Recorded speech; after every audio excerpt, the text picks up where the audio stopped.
तो आज इस वीडियो की शुरुआत दो बड़ी खबरों के साथ करते हैं। देखिए, ईरान ने अब नया प्रस्ताव अमेरिका के पास भेजा है। इन प्रस्ताव में क्या है, क्या कुछ ईरान ने कहा है, क्योंकि अब जो खबरें सामने आ रही है उसमें ईरान चाहता है बातचीत हो, लेकिन उसने कुछ बातें, कुछ शर्तें अमेरिका के सामने रखी है। और अब ईरान के इस नए प्रस्ताव को लेकर अमेरिका का क्या कहना है, उस पर भी बातचीत करेंगे। डोनाल्ड ट्रंप ने इसको लेकर क्या कहा, और अब जिस तरह से पीछे युद्ध हुआ और उसके बाद बताया जा रहा है कि अमेरिका में जबरदस्त नुकसान हुआ, जो उस वक्त तो निकलकर सामने नहीं आया, लेकिन अब वो खबरें निकलकर सामने आ रही है कि पीछे ईरान के साथ युद्ध में अमेरिका को कितना ज्यादा नुकसान हुआ है, और उसकी तस्वीरें भी अब सामने आ रही है। तो शुरुआत तो पहले करते हैं अमेरिकी नुकसान से, फिर बातचीत युद्ध विराम और ईरान के नए प्रस्ताव पर करेंगे। तो अब जो खबरें निकलकर सामने आ रही है, ईरान के साथ युद्ध विराम शुरू होने के लगभग एक महीने बाद मध्य पूर्व में अमेरिकी सैन्य ठिकानों को हुए नुकसान की तस्वीरें अब धीरे धीरे कर सामने आ रही है। देखिए, ये हमने पहले भी देखा है कि जब इजराइल या अमेरिका को नुकसान होता है तो तुरंत उस बात की खबर नहीं आती है। ईरान में क्या हो रहा है वो सभी चीजें और सभी बातें सामने आ जाती है, लेकिन इन देशों को जो नुकसान पहुंचता है वो खबरें नहीं आती है। उसका इंतजार हमें भी रहता है कि वो तस्वीरें कब आएंगी। अब नुकसान की तस्वीरें सामने आ गई, यानी सीज फायर से पहले जिस तरह से हमले ईरान ने किए अमेरिका के एयर बेसिस पर और बाकी जगहों पर, एम्बेसीज पर, उसकी कुछ तस्वीरें अब सामने आ रही है। और लगभग 40 दिनों तक चले युद्ध के दौरान ईरानी हमलों में 8 देशों में मौजूद कम से कम 16 अमेरिकी सैन्य ठिकानों को भारी नुकसान पहुंचा है। ये अमेरिकी सैन्य ठिकाने मध्य पूर्व में मौजूद थे, और इसमें से कुछ अभी भी इस्तेमाल करने लायक नहीं बचे हैं, जिसका जिक्र मैं आपको बताऊं कि परसों मुज्तबा ने जो कहा था कि देखिए, आप अपनी रक्षा खुद नहीं, मिडिल ईस्ट में जो आपके सैन्य ठिकाने हैं वहां पर आप अपनी रक्षा तो खुद नहीं कर रहे हैं, तो बाकी मुल्कों, खाड़ी देशों की रक्षा आप क्या करेंगे।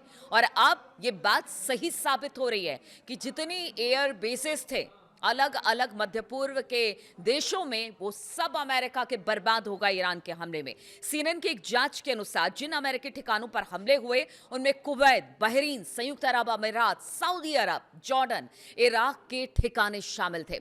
मामले की जानकारी रखने वाले एक शख्स ने बताया कि मैंने अमेरिकी ठिकानों पर पहले कभी ऐसा कुछ नहीं देखा, यानी इतना जबरदस्त नुकसान हुआ है कि अब वो जो एयर बेसिस हैं वो काम करने लायक नहीं रह गए हैं। और ये हमले बहुत तेज और सटीक थे, जिनमें आधुनिक तकनीक का इस्तेमाल भी किया गया था, यानी कि जितने भी डिफेंस सिस्टम थे जो कि मिसाइलों को रोक सकते थे, वो सब वहां पर धाराशायी हो गए और अमेरिकी एयरबेसिस को नुकसान हुआ, जिसकी तस्वीरें अब बहुत कुछ बयां कर रही है। ईरानी हमलों के निशाने पर आधुनिक विमान थे। इसमें अमेरिकी E-3 सेंट्री सर्वेलांस विमान भी शामिल था, जिसे खाड़ी में अमेरिका की आंख कहा जाता है। और ये युद्ध के दौरान गाहे बगाहे इस तरह की खबर आई कि बहुत नुकसान हुआ है उसके जितने जो लड़ाकू विमान है उसे। और अब ये खबर भी सामने आ रही है, जिसमें अब E-3 सेंट्री सर्विलांस विमान का जिक्र भी हो रहा है। ये विमान सऊदी अरब के प्रिंस सुल्तान एयरबेस पर हुए हमले में नष्ट हो गया था। हमलों में महत्वपूर्ण संचार उपकरण भी नष्ट हुए, जिसने कुवैत के कैंप अरिफजान में नष्ट हुई सुविधाएं शामिल बताई जा रही है। रडार सिस्टम को भी क्षतिग्रस्त किया गया, जिसमें जॉर्डन के सॉल्ट एयरबेस पर नुकसान हुआ है, और ये बेहद अहम था। अमेरिकी बेस पर हमलों से परिचित एक सूत्र ने सीएनएन को बताया कि हमारे रडार सिस्टम इस क्षेत्र में हमारी सबसे महंगी संपत्ति थी, जिसे ईरान की मिसाइलों ने ध्वस्त कर दिया। ईरानी हमलों में जिन ठिकानों को निशाना बनाया गया उसमें कतर का अल उदीद एयरबेस सबसे अहम है। इस पर अमेरिकी वॉर रूम है, जो कि क्षेत्र के लिए कमांड सेंटर के रूप में काम करता था। और इस एयर बेस के 2 अलग अलग हमलों में निशाना बनाया गया। इसके साथ ही बहरीन के नेवल सपोर्ट एक्टिविटी और कुवैत का कैंप ब्यूहरिंग भी निशाना बनाया गया था। रिपोर्ट में बताया गया है कि ईरान इतनी बड़ी तादाद में अमेरिकी ठिकानों पर हमला कर पाया क्योंकि चीन की मदद से उसकी दुश्मन को देखने की क्षमता में जबरदस्त सुधार हुआ था। तेहरान टाइम्स की रिपोर्ट के अनुसार ईरान ने साल 2024 में चीन से सीक्रेट तरीके से T014 सैटेलाइट खरीदा था। ये उन सैटेलाइट के मुकाबले बहुत बड़ा एक तरह से अपग्रेड था, जिसका इस्तेमाल वो अब तक करता आया था। इस नए सैटेलाइट ने उसे अमेरिकी ठिकानों को सटीकता के साथ देखने की क्षमता दी और यह क्षमता लगभग वैसी थी जैसे खुद अमेरिका के पास है। और यही वजह रही कि जबरदस्त नुकसान की अब जाकर शांति वार्ता का दौर इस वक्त चल रहा है। और शांति वार्ता क्या, मतलब सीज फायर वार्ता तो क्या हो रही है, बस एक दूसरे को अपने अपने प्रस्ताव भेजे जा रहे हैं। तो इस दौरान अब यह खबर सामने आ रही है कि ईरान को पीछे अमेरिका को भारी नुकसान हुआ है। ईरान ने अमेरिका के साथ बातचीत के लिए अपना सबसे नया प्रस्ताव अब हम आपको बता दें कि पेश किया है। अब देखिए, इतना नुकसान हुआ है, अब ईरान चाहता है, देखिए पहले ईरान और ये दोनों अड़े हुए थे, लेकिन अब नए प्रस्ताव के साथ ये कहा जा रहा है कि ईरान बातचीत करने के लिए अमेरिका से तैयार है। लेकिन डोनाल्ड ट्रंप की जो बातें हैं वो तो उनकी बातें हैं, क्योंकि हमने देखा था कल अमेरिकी कांग्रेस में उनका विरोध हुआ। दोनों सत्ता पक्ष विपक्ष खुद अमेरिका और डोनाल्ड ट्रंप का विरोध कर रहे हैं कि भाई अब बंद कीजिए इस युद्ध को। लेकिन अब नया प्रस्ताव जब ईरान ने भेज दिया है पाकिस्तान के थ्रू, तो अब ट्रंप का कहना है कि नहीं, देखेंगे इस पर क्या करा जाएगा। फिलहाल तो जो उनका प्रस्ताव है वो सही नहीं है। एग्जैक्ट क्या है वो आपको बताते हैं। तो ईरान की सरकारी न्यूज एजेंसी IRNA ने बताया कि यह प्रस्ताव पाकिस्तानी मध्यस्थों के जरिए ट्रंप को भेज दिया गया है। ईरान की तरफ से इस प्रस्ताव के बारे में और कोई जानकारी नहीं दी गई है, लेकिन IRNA की रिपोर्ट के बाद दुनिया भर में तेल की कीमतें गिर गई। और ये कल रात से हमने देखा है कि जैसे ही ईरान की तरफ से नया प्रस्ताव अमेरिका के पास पहुंचा, तमाम इंटरनेशनल मीडिया में इसकी खबरें आई और इसके बाद तेल प्राइसेस भी गिर गए हैं, उसकी कीमतें भी गिर गई हैं। वॉल स्ट्रीट जर्नल्स ने अपने रिपोर्ट में बताया है कि नए प्रस्ताव में ईरान के रुख में बदलाव के संकेत मिले हैं। हालांकि अमेरिकी राष्ट्रपति डोनाल्ड ट्रंप ने ताजा प्रस्ताव पर प्रतिक्रिया देते हुए कहा कि इससे वो संतुष्ट नहीं।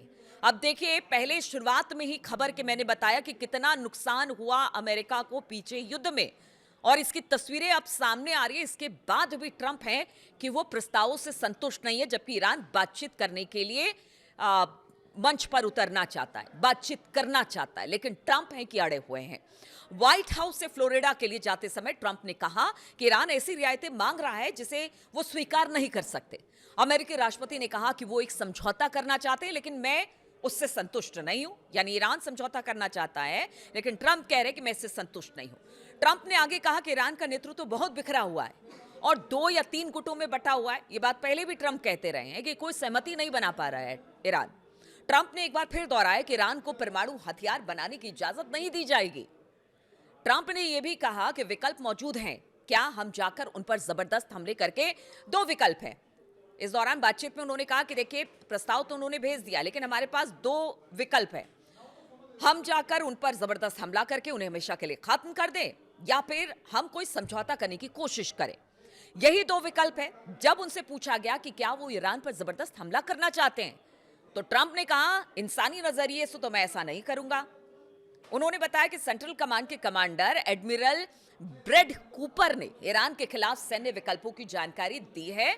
अमेरिकी राष्ट्रपति ने बताया कि अधिकारियों ने नए प्रस्ताव पर बातचीत की है, लेकिन उन्होंने कहा है कि हम इस पर भी हैं कि अगर बातचीत नहीं होती है, बातचीत नहीं मानी जाती, क्योंकि जो नया प्रस्ताव ईरान का आया है वो भी हम आपको बताएंगे कि किन किन बिंदुओं पर ईरान ने जो नया प्रस्ताव अमेरिका के सामने भेजा है वो क्या है। वॉल स्ट्रीट जर्नल ने अपनी रिपोर्ट में बताया कि प्रस्ताव से ईरान के रुख में बदलाव का संकेत मिलता है, लेकिन कई अहम बिंदुओं पर दोनों पक्ष अभी भी एक दूसरे से काफी दूर हैं। मामले से जुड़े लोगों ने बताया कि युद्ध खत्म करने के लिए ईरान के नए प्रस्ताव में कुछ समझौते के संकेत है, लेकिन हॉर्मुज जलडमरू मध्य को फिर से खोलने और परमाणु कार्यक्रम जैसे मुद्दों पर ये जो अमेरिका का रुख है अभी भी काफी दूर दिखाई दे रहा है। यानी अभी भी अमेरिका इस प्रस्ताव से खुश नहीं है, ट्रंप खुश नहीं है। अब सूत्रों का कहना है कि ईरान ने पेशकश की है, अगर अमेरिका अपने हमलों और ईरानी बंदरगाहों पर नाकेबंदी को खत्म करने की गारंटी देता है, तो तेहरान हॉर्मुज स्ट्रेट को फिर से खोलने की अपनी शर्तों पर चर्चा को तैयार है। जो नया प्रस्ताव है उसकी बात मैं बता रही हूं। इससे पहले ईरान ने कहा था कि बातचीत के लिए अमेरिका नाकेबंदी खत्म करे और मांग की थी कि हॉर्मुज के प्रबंधन और परमाणु कार्यक्रम पर चर्चा से पहले वॉशिंगटन युद्ध खत्म करने पर सहमत हो। नए प्रस्ताव के तहत अमेरिका के प्रतिबंध हटाए जाने के बदले ईरान परमाणु कार्यक्रम से जुड़े मुद्दों पर चर्चा कर सकता है। मतलब ईरान यहां तक कह रहा है कि आप देखिए, सैंक्शंस हटाइए तो हम बातचीत करेंगे, परमाणु मुद्दे जो परमाणु कार्यक्रम हमारा चल रहा है उससे हम ऐसा नहीं कह रहे कि हम इनकार कर रहे हैं। जो नया प्रस्ताव उसमें कहा गया ईरान की तरफ से, हम परमाणु समझौते पर भी बातचीत करेंगे, पहले सैंक्शन हटाइए। ईरान ने मध्यस्थों को संकेत दिया कि अगर वॉशिंगटन प्रस्ताव पर सहमति हो जाती है तो वो अगले सप्ताह के शुरुआत में पाकिस्तान में बातचीत करने को तैयार हैं।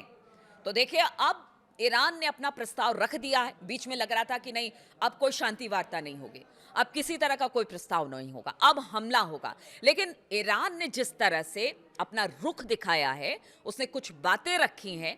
ईरान तो अपने प्रस्ताव को सामने रख चुका है, बातचीत को वो तैयार है, लेकिन ट्रंप अब भी अड़े हुए हैं। क्या ट्रंप को नहीं लगता कि इतना नुकसान झेलने के बाद भी मतलब आप बातचीत करें, टेबल पर आए, जो बातचीत, जो प्रस्ताव ईरान ने रखा है उसमें बातचीत तो करिए। लेकिन ट्रंप का रवैया अभी भी वैसा है। अपने देश में, अपने अमेरिकी कांग्रेस में विरोध हो रहा है, पूरी दुनिया भर में कहा जा रहा है कि बातचीत ही इसका विकल्प है इस युद्ध का। ईरान ने अब नया प्रस्ताव भेज दिया है, लेकिन अब इंतजार ट्रंप के रुख का है। अब देखना होगा कि ट्रंप क्या इस प्रस्ताव को मानेंगे या फिर उनकी तरफ से अब एक और नया कुछ बात नई सामने आ जाती है। बहुत बहुत शुक्रिया मेरे साथ इस वीडियो में शामिल होने के लिए।